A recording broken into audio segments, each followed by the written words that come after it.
Hi everyone, welcome back. Thank you for joining me. So, I'm doing a fluid outpour and I've gone back to my egg box. Yes, I've eaten more eggs. But this time it's just a 6 egg box, so it's not the large one that you've probably seen in my previous creation.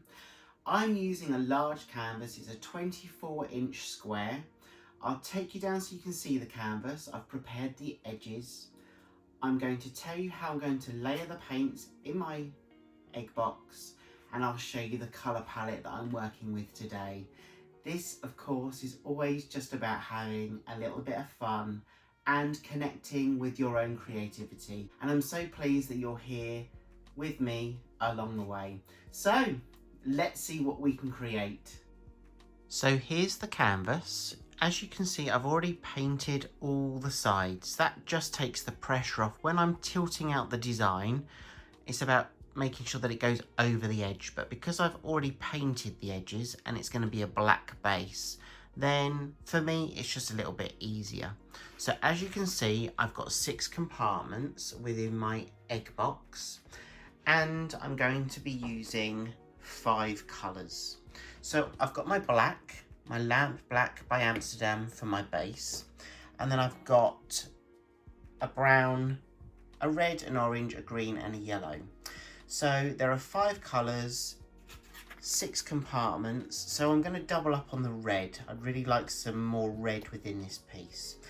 So I'm going to mix all my colours up with a pouring medium and some water, and then I'm going to place them in this egg box and tip the egg box across the canvas.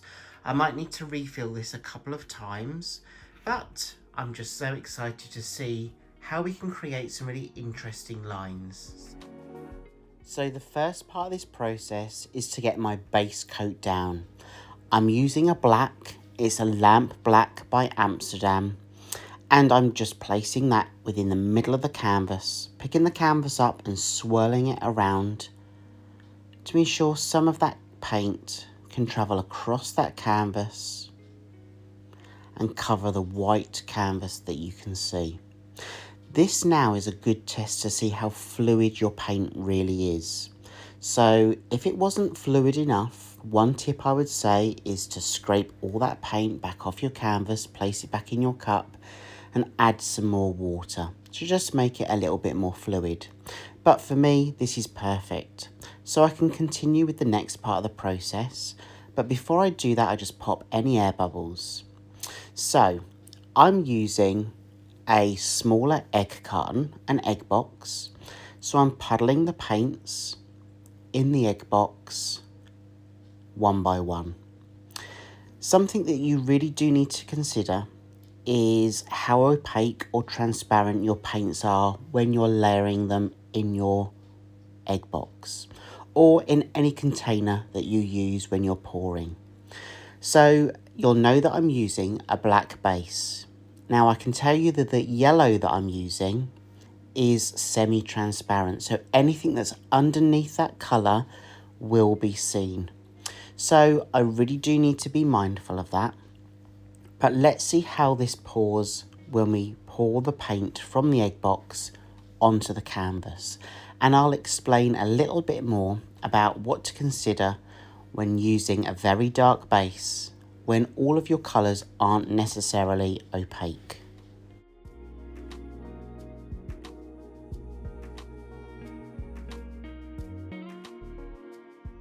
So I've got all my paint ready in my egg box. I think I'll just turn it around and I'm going to pour in a straight line here. 1, 2, 3. Let's pour. So starting from one end, just tipping it up, allowing that paint to flow out of the egg box. I'm just going to go round like that, along like that. And I'm running out of paint because obviously within an egg box, the compartments are only small. So I'm going to fill them up again using all those colours of that colour palette. It's an autumnal colour palette, yellows, greens, a brown, a red and an orange.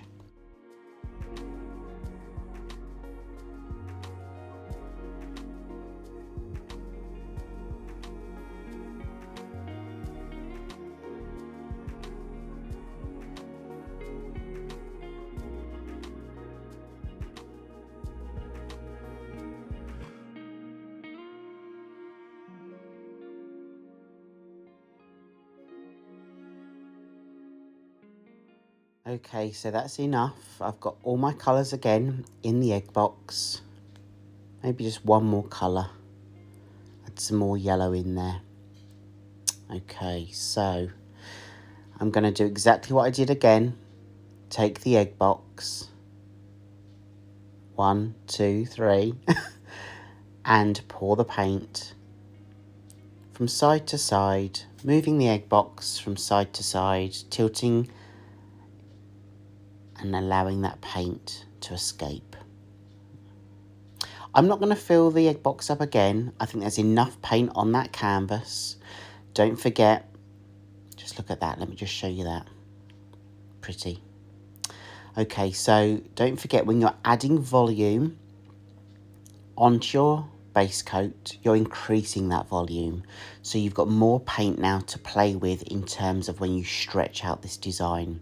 But you can see there how vibrant those colours are. And I'm going to now just stretch out that paint by tilting the canvas from side to side. I don't want to muddy it too much, so I'm just going to do slow tilts from side to side, moving the paint as I go. And once it's moved a little bit, I'm going to just tip it directly over the edge. And guys, I'm going to be in no rush to do this. I'm just going to take my time, watch the colours, watch the lines as they transform. But one thing that I did want to mention, right at the beginning, I said to you my yellow was not opaque. It was semi-transparent, so you're going to see some of the colour that's underneath. And in this instance, it's black, so it's a very strong, opaque colour. So I don't want to tilt too much of the yellow off. I'm very conscious that there's some on one end, and then there's some yellows directly in the middle.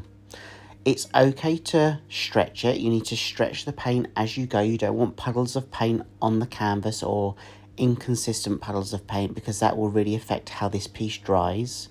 But just bear in mind, any colours that you use, whether they're opaque or semi-transparent, when you're using them in a colour palette, think of how it might react with the colours that it might end up on top of or underneath of.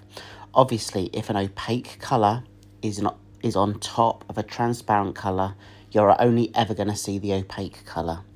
Whereas here, the semi-transparent colour will stay vibrant, but there is a chance that you'll see some of the colour underneath.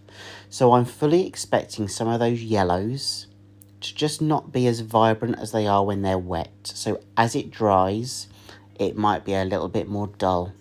But that's totally okay, because with all my pieces, I use a gloss varnish afterwards. So that will create that shine again. But I just wanted to mention that when you use your colours, when you're creating your palette, think about the components of all the colours as one.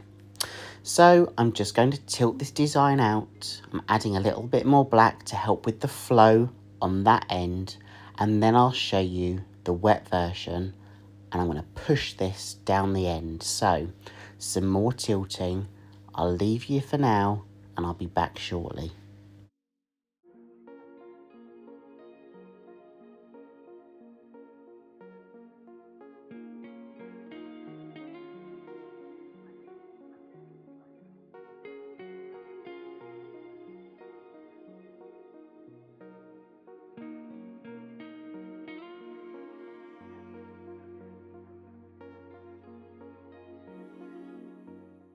And one thing that I would say is, if you're enjoying this video, you know what I'm going to ask. Please give it a like, give it a thumbs up, comment below.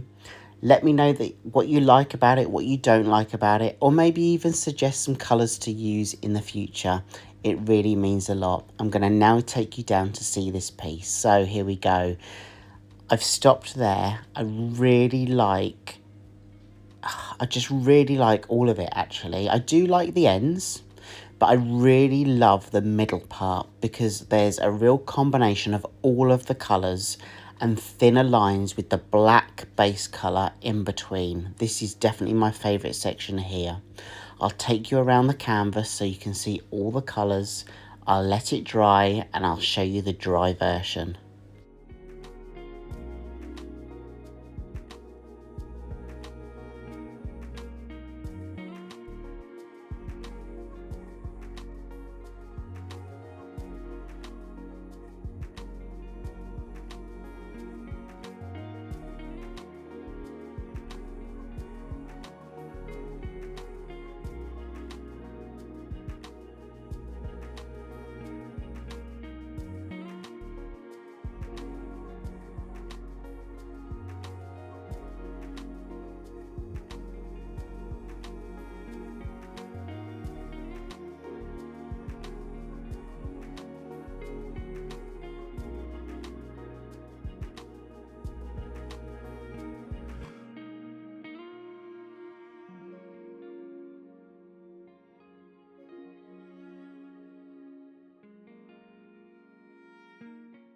So here we go. It's not changed much. It's fully dry. I'm yet to varnish it, and I promise I will show you how I varnish a piece. Probably not now within the next few months, because we're getting into our autumn and winter months here in the UK, so it's a little bit more damp and wet. What am I on about? It's always wet here. But yeah, I'll probably wait until early next year to show that.